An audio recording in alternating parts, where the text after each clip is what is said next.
So last year I bought a Flymo 1200R robot lawnmower, and as soon as I bought that we got a drought, but after the drought the rain came and it all started getting used again. Anyway, so this is me bringing it out of hibernation. So it's basically been in my garage, both the lawnmower and the docking station, charging station. As you can see, I just left it in the garage with all the bits and pieces still on it, so it's a bit messy, but generally it's quite good condition. Now on the back there you've got the power, the right and left, and the guide wires where they connect.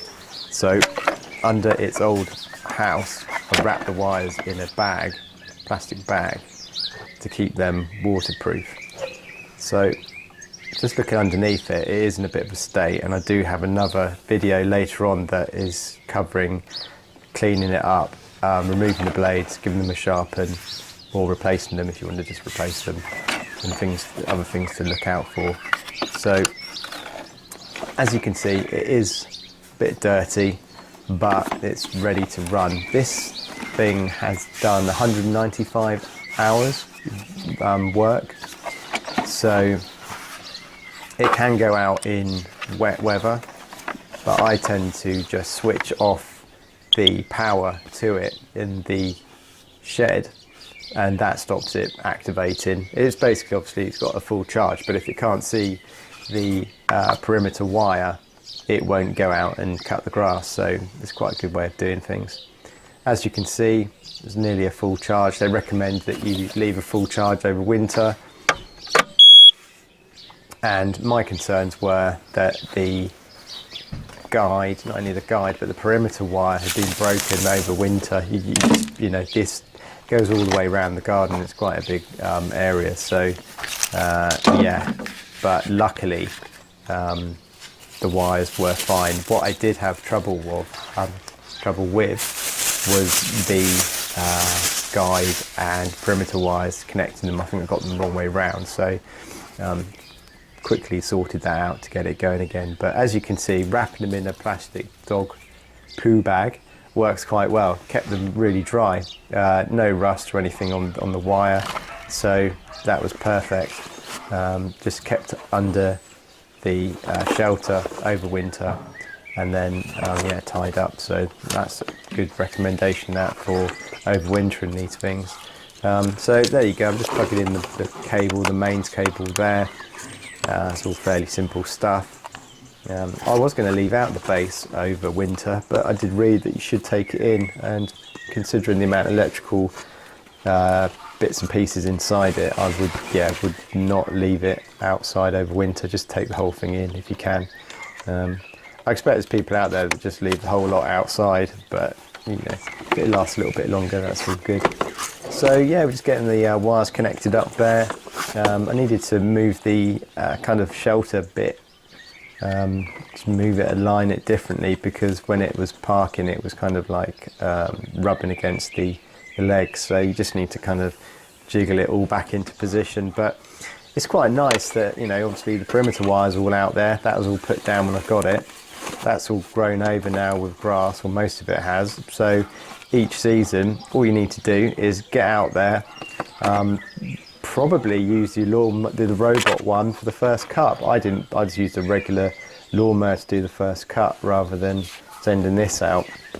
I'm not sure what the highest setting is for cutting. I didn't really look into it, but I can't see it being any problem. And here we're just powering it on. We should get a green light in a minute. That comes on, that just indicates that all the perimeter wires are connected and they can be seen. No problems there. I think it was blue when I had a broken perimeter wire. Well, it went blue, and that took some hunting to find the broken wire. Basically it was under a patio stone, so the stone was moving a bit and it eventually broke the wire, but it wasn't obvious at first. So those two big plastic screws just hold the base station down, but I didn't want to put everything in place until I made sure that this mower was ready to go. So yeah, switching it on.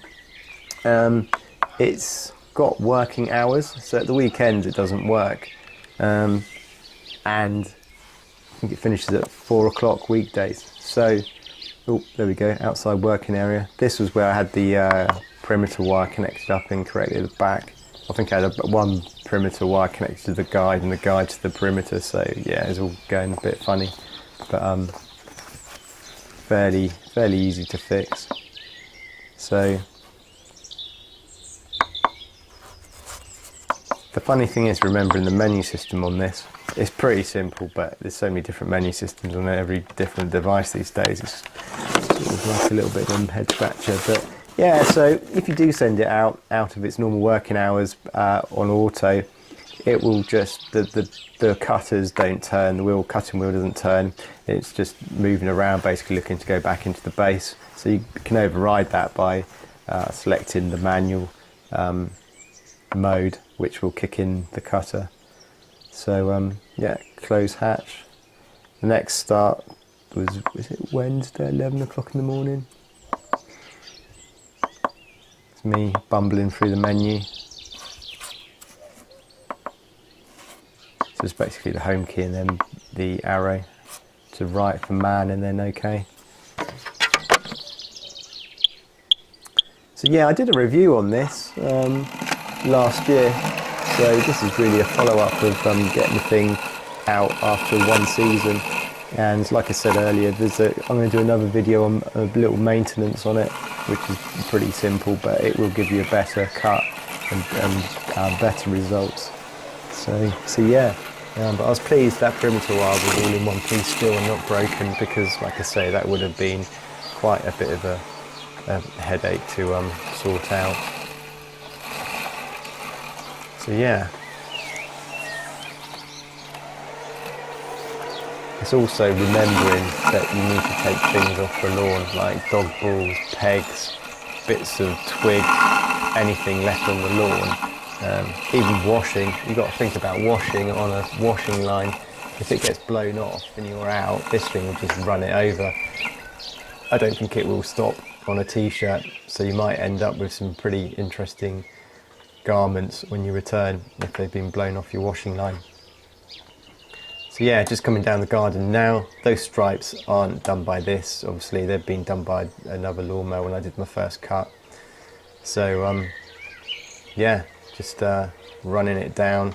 The patch of grass it's on, just coming onto now, is a new bit. There was a raised vegetable border there which we took out and grassed over, so the wire just got relocated, which was really easy. It's like a 2-minute job. So yeah, it's cool. It is a big pain putting these perimeter wires down first of all, but like I say, once they're in and that's it. There's no hassle whatsoever unless you get a breakage, which is, you know, sort of unlikely really. Depends where you're going. If you're going around patio slabs and that, you're likely to get a bit of a break. But yeah, so it all went together pretty well. The mower docking worked okay. Like I said, I had to jiggle around the home a little bit so it didn't get stuck so much. I did a little bit more after this.